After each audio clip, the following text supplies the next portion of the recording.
There is a specific gravity to the human condition that is rarely discussed in the open air. It is a weight that possesses no physical mass, yet it carries enough density to pin a living, breathing body to a mattress long after the sun has crested the horizon. This is not the heaviness of sleep, nor is it the pleasant, dull ache of exhaustion that follows a day of honest labor. It is something far denser, far more insidious. It is a crushing, atmospheric pressure that seems to originate from within the marrow of the bones themselves, radiating outward to encase the limbs in lead. You lie there, fully awake, fully conscious of the time slipping away, acutely aware of the potential that is rotting with every passing second. The mind is active, perhaps even hyperactive, racing through lists of obligations, calculating consequences, screaming silent commands to the muscles. The logic is sound. The necessity is clear. You know exactly what needs to be done. You understand, with terrifying clarity, the price of not doing it. And yet, the body does not respond. It is as if the neural cables connecting your sovereign will to your kinetic machinery have been severed by an invisible hand, leaving you trapped in a vessel that no longer obeys the captain. The world, in its endless demand for productivity, has assigned a name to this state. They call it laziness. They label it a deficiency of discipline, a moral failing, a defect in the essential character of the individual. And because this judgment is repeated with such relentless certainty, from the institutions of education to the dynamics of the family, to the internal monologue of the culture itself, you have come to accept it as a fundamental truth. You look at your own stillness and you see a crime. You look at your inability to begin and you see a sin. You view your stagnation as a willful indulgence, a hedonistic refusal to contribute to the world. But we must pause and interrogate this diagnosis with a ruthless skepticism. Ask yourself this: if this is truly laziness, if this is truly a desire to engage in leisure, then why is the experience so profoundly painful? Why does every moment of this inactivity feel not like rest, but like a sophisticated form of torture? Laziness, by definition, is a state of ease.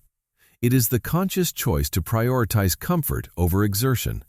It is supposed to be restorative, indulgent, even pleasurable. But what you are enduring in the dark quiet of your room is not leisure. It is not relaxation. It is a paralysis.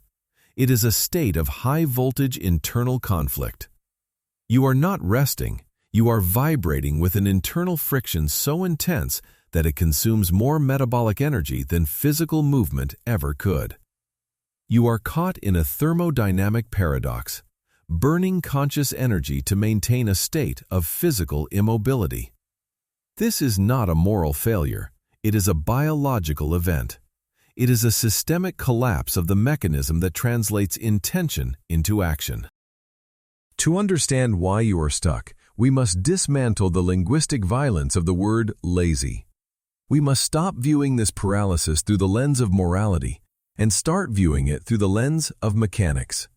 When a machine ceases to function, we do not call it evil. We do not shame the gears for not turning. We look at the schematic. We check the power supply. We inspect the transmission for friction. The human organism is a biological machine of immense complexity, and the state you are experiencing is a specific, identifiable mode of operation. It is not a malfunction in the traditional sense. It is a safety override. To find the release, we must descend into the dark architecture of the nervous system and explore the biology of the frozen will. The human nervous system was not designed for the abstract demands of modern productivity. It was not engineered to write emails, to build careers, or to navigate the complex social hierarchies of the 21st century. It was designed for a singular, brutal purpose: survival in an environment of immediate physical threat. For millions of years, the operating system of the brain has been refined to manage energy and assess danger. We are well acquainted with the fight-or-flight response, the sympathetic mobilization of adrenaline, the racing heart, the dilation of pupils, the surge of glucose to the muscles to confront a predator or to flee from it. This is the state of hyperarousal, the mobilization of defense. But there is a third state, a more ancient and primal pathway that is often overlooked, yet it is responsible for the very paralysis that haunts your days. It is the freeze response. This is the domain of the dorsal vagal complex of the parasympathetic nervous system. In the wild, when an organism calculates that it cannot defeat the predator and it cannot outrun it, when the threat is overwhelming and escape is impossible, it does not continue to expend energy in a futile struggle. To do so would be to hasten death. Instead, it initiates a metabolic shutdown. It collapses. It numbs its pain receptors. It lowers its heart rate. It plays dead. This is not a conscious decision made by the intellect. It is a reflexive biological imperative triggered by the detection of a hopeless situation. In your life, the predator is rarely a lion in the tall grass. The predator has become abstract, symbolic, and chronic. The predator is the overwhelming project that you do not know how to start. It is the mountain of accumulated debt. It is the crushing expectation of a parent, the silent judgment of a peer, or the terrifying, suffocating possibility of your own future failure. The brain, in its primitive wisdom, does not distinguish between a physical tiger and a psychological threat to your identity or stability. When the amygdala detects a threat that it perceives as insurmountable, when it calculates that no amount of fighting and no amount of running will save you from the pain of inadequacy or rejection, it pulls the emergency lever. It initiates the freeze. What you experience as procrastination is therefore not a refusal to work. It is a misfired survival mechanism. Your nervous system has identified the task at hand not as an opportunity for growth, but as a threat to your safety. It has tagged the act of trying as a dangerous expenditure of energy that will lead to pain. And so, it disables your ability to engage with it. It erects a wall of chemical lethargy to keep you safe in the cave. The tragedy, of course, is that this mechanism is maladaptive. The cave is no longer a sanctuary, it is a prison. And the safety it provides is the safety of the grave.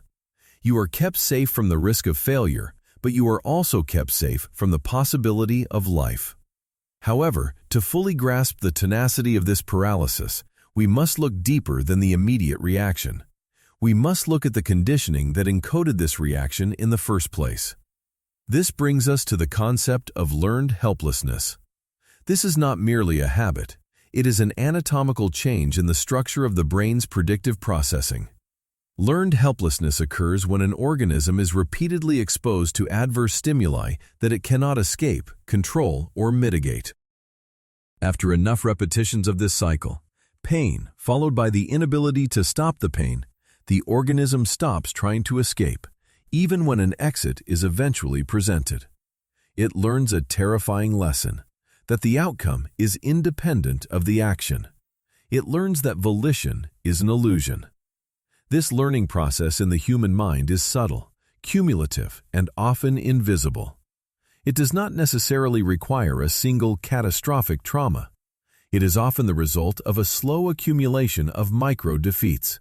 It is the sediment of thousands of moments where you tried to communicate and were misunderstood, where you reached out for connection and were met with indifference, where you exerted your best effort and were told it was not enough. Each of these moments is a data point recorded by the limbic system. The brain is, at its core, a prediction engine. It constantly scans the past to build models of the future. When the data set of your past is filled with records of futility, the brain constructs a predictive model of reality where effort does not equal reward. Over time, these neural pathways become myelinated, insulated, and strengthened for faster transmission. The thought process, "Why try?" ceases to be a question and becomes a reflex. The brain begins to anticipate failure before you have even begun the task. It runs a subconscious simulation of the future, sees only the pain of criticism or the sting of rejection, and decides that the most efficient use of metabolic energy is to do nothing at all. This calculation happens in milliseconds, far below the threshold of your conscious awareness. You sit down to work, and before you can even form a plan, you are hit with a wave of exhaustion. That exhaustion is not physical. It is the somatic manifestation of your brain's prediction. It is your nervous system screaming, "Stop! Do not waste resources on a path that leads to a cliff." This internal state creates a profound, agonizing schism within the self. You become a house divided. There is the conscious I, the prefrontal cortex, the seat of executive function, logic, ambition, and the desire for a better life. This part of you holds the vision of who you could be. It screams for movement. And then there is the unconscious body, the amygdala and the brainstem, the ancient sentinels that hold your trauma, your fear, and your conditioning. The conscious mind demands go, but the somatic body screams no. You are pressing the accelerator of your will and the brake of your fear simultaneously. The engine revs, the noise is deafening, the heat is unbearable, but the vehicle does not move. This is the definition of high-entropy conflict. This is why you can spend an entire day sitting on the couch, doing absolutely nothing, and yet go to bed feeling completely depleted, as if you have run a marathon. You have spent the day holding back a scream. You have spent the day fighting a civil war inside the borders of your own skin. Furthermore, this state of learned helplessness is self-reinforcing. It is a closed loop that feeds on its own exhaust. Every time you surrender to the paralysis, every time you delay the task or turn away from the challenge, you experience a momentary, sharp drop in anxiety. The immediate threat is removed. The brain registers this drop in anxiety as a reward. It is a perverse, destructive reward, but to the primitive learning centers of the mind, it is valid, positive reinforcement. The brain learns, avoidance equals relief. It reinforces the neural pathway of withdrawal. You are literally training yourself to freeze, rewarding the very behavior that is destroying you. But this relief is purchased at a usurious interest rate. As soon as the immediate spike of anxiety fades, it is replaced by a heavier, colder, and more toxic substance: shame. We must distinguish here between guilt and shame, for they operate differently in the architecture of the freeze. Guilt is the uncomfortable feeling that you have done something wrong. It is behavioral. Shame, however, is the agonizing conviction that you are something wrong. Guilt focuses on the action. Shame focuses on the identity. When you look at your unfinished work, you do not just see a missed deadline. You see evidence of your inherent inadequacy. You see biological proof that you are broken, defective, and unworthy. This shame is not a passive emotion. It is an active assault on the self. It triggers the threat response all over again. Shame is perceived by the brain as a threat to social survival, which for a tribal species like humans is equivalent to physical death. The shame spikes the cortisol, which re-engages the dorsal vagal shutdown, sending you deeper into the freeze. It is a feedback loop from hell. The more you freeze, the more ashamed you feel. The more ashamed you feel, the more threatening the world appears. And the more threatening the world appears, the more you freeze. You are trapped in a silo of your own making, burying yourself under layers of silence. This migration of failure from an external event to an internal identity is perhaps the most dangerous aspect of this psychology. Over time, the temporary state of being stuck calcifies into the permanent trait of being a failure. You stop saying, "I am having trouble starting this project." You start saying, "I am a procrastinator." You stop saying, "I failed this test." You start saying, "I am a failure." Once these labels attach themselves to your ego, to your sense of self, the brain begins to defend them. The human mind strives for consistency above almost all else. If you deeply believe you are lazy, your brain will unconsciously sabotage your efforts to work simply to align your external reality with your internal belief system. Success becomes terrifying because it contradicts your identity. If you were to succeed, you would have to rewrite your entire understanding of who you are. To a traumatized brain, The unknown territory of success and the responsibility it entails is often more frightening than the familiar, predictable misery of failure. We must also consider the chemical prison of the dopamine system in this equation. In a healthy, regulated nervous system, dopamine is the molecule of pursuit. It is not just the reward you get at the finish line, it is the fuel that is released when you take a step toward the goal. It is the chemical of motivation and agency. But in a state of learned helplessness, the dopamine system becomes dysregulated. Because the brain's predictive model does not believe your actions will lead to a reward, it withholds the dopamine required to initiate movement. You are left trying to start a car with an empty tank. Desperate for any sensation to replace the numbness, for any signal of life, the brain turns to cheap, high-intensity sources of dopamine. The endless, hypnotic scrolling through social media, the immersive oblivion of video games, the spike of sugar from junk food. These activities provide a momentary flicker of sensation, a simulated feeling of agency or accomplishment in a dead nervous system. But they are empty calories for the soul. They do not nourish your capacity for action, they erode it. They train your brain to expect reward without effort, further widening the chasm between you and the difficult, slow, meaningful work of building a life. You become addicted to the distraction not because you enjoy it, often you hate it even while doing it, but because it is the only thing that distracts you from the unbearable noise of your own potential decaying in the silence. It is self-medication for a soul in pain. But we must remember, we are not born frozen. Observe a child in their natural state. They are engines of perpetual motion, driven by an insatiable, chaotic curiosity. They reach, they grab, they run, they fall, and they rise again without a second thought. The connection between their impulse and their action is seamless. There is no hesitation, no internal council of judges weighing the risk of every step. They are purely kinetic beings. So, if this is our natural state, where did the ice come from? How did a creature born to explore, to expand, to affect the world, become a prisoner in its own mind? To understand the architecture of your current paralysis, we must perform a kind of emotional archaeology.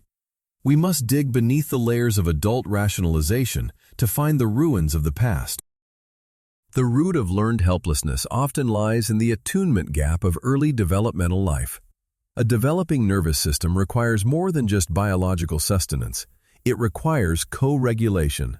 It needs to know that when it reaches out in distress, it will be met with a response that restores safety. It needs to know that its voice matters, that its actions have an effect on the reality around it. But for many, this essential cause and effect relationship was severed or distorted early on.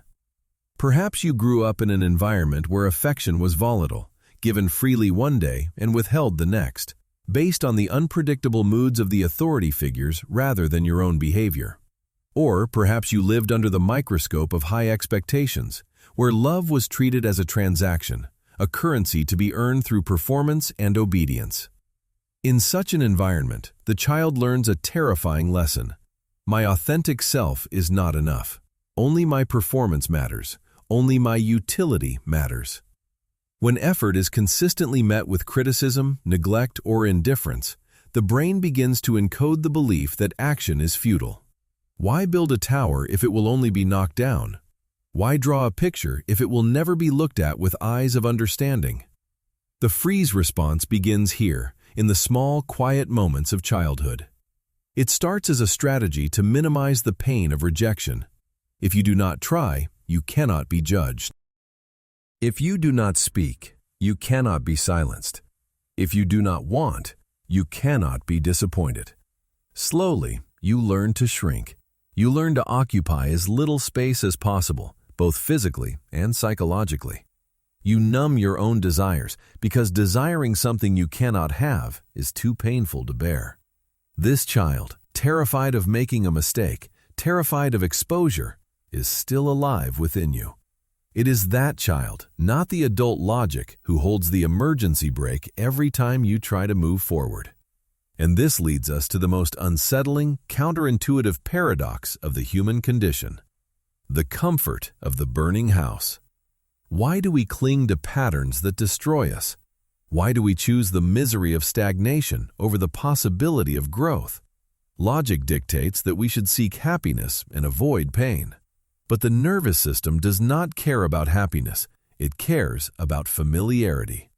To the primitive brain, the known hell is safer than the unknown heaven.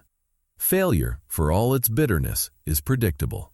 You know exactly how it feels to disappoint yourself. You know the texture of the self-loathing. You know the rhythm of the regret. It is a map you have walked 1,000 times. You know where the potholes are. You know where the shadows fall. There are no surprises in the pit. It is a controlled environment. Success, on the other hand, is terrifyingly unstable. Success brings visibility. It brings new expectations. It raises the stakes. If you succeed today, people will expect you to succeed tomorrow. The bar will be raised, and with that elevation comes the vertigo of potential fall. To a nervous system already operating at maximum capacity, the prospect of more responsibility, more eyes upon you, feels not like a reward, but like a death sentence.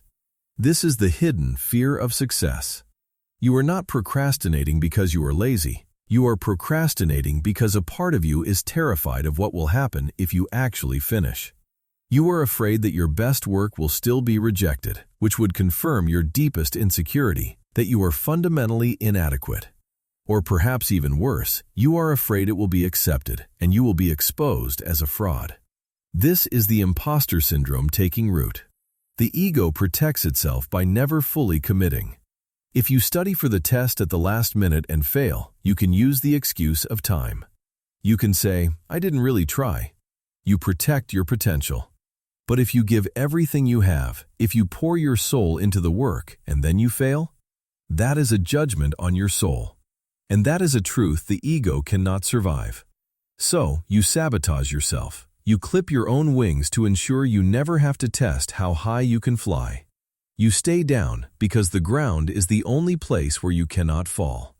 So, how do we break a cycle that is wired into our very biology? How do we melt the ice without shattering the vessel? The answer is counterintuitive. It contradicts everything the culture of hustle and productivity teaches. The world tells you to increase the pressure, to raise the stakes, to force the breakthrough. It tells you to burn the boats, to grit your teeth, to declare war on your own nature. But pressure is what caused the freeze in the first place. Adding more pressure to a system on the verge of collapse is not a strategy. It is violence.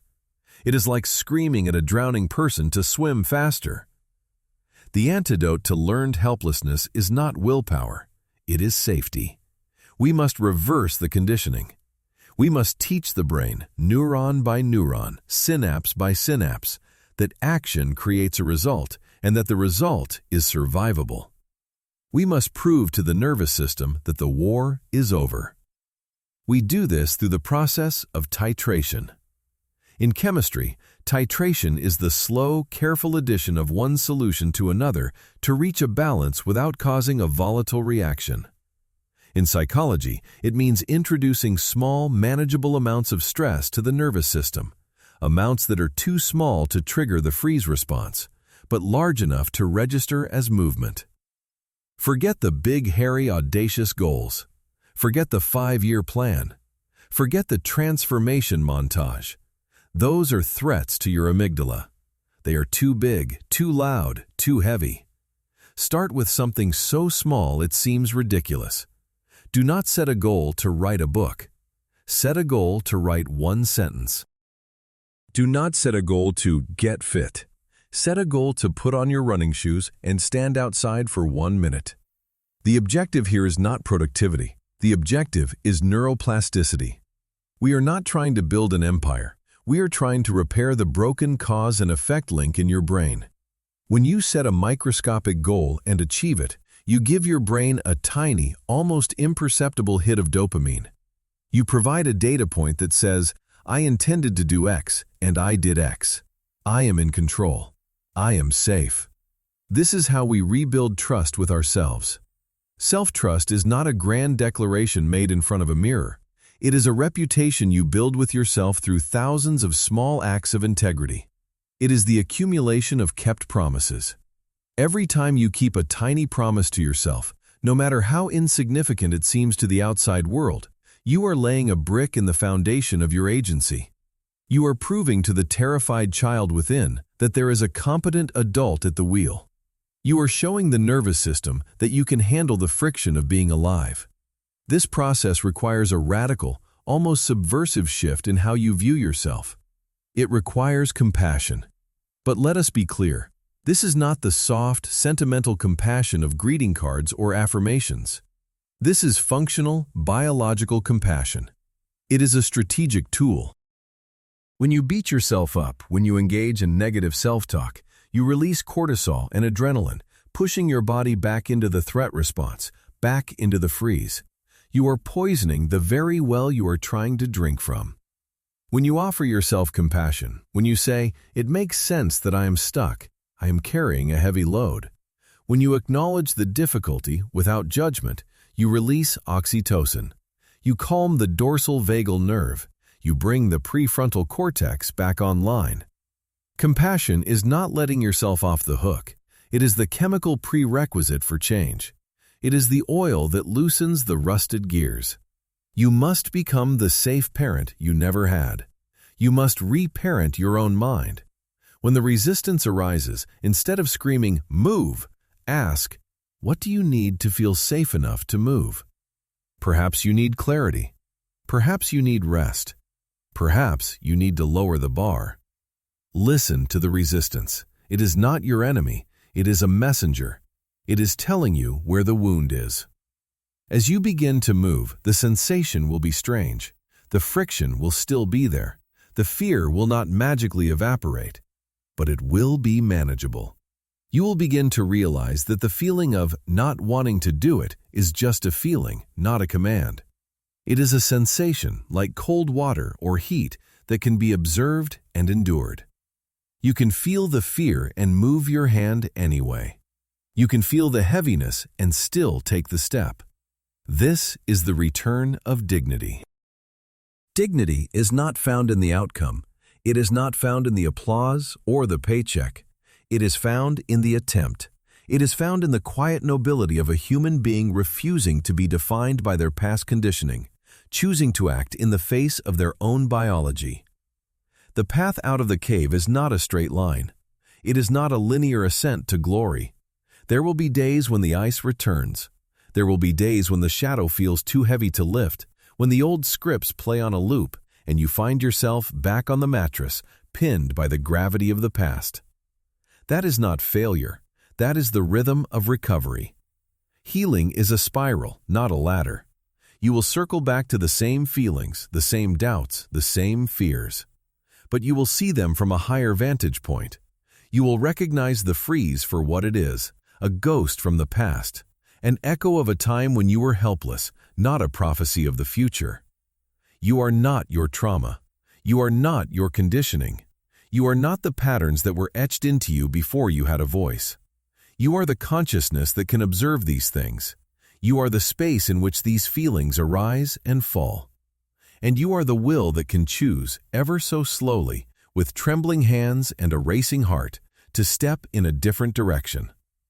The cage door has been open for a long time.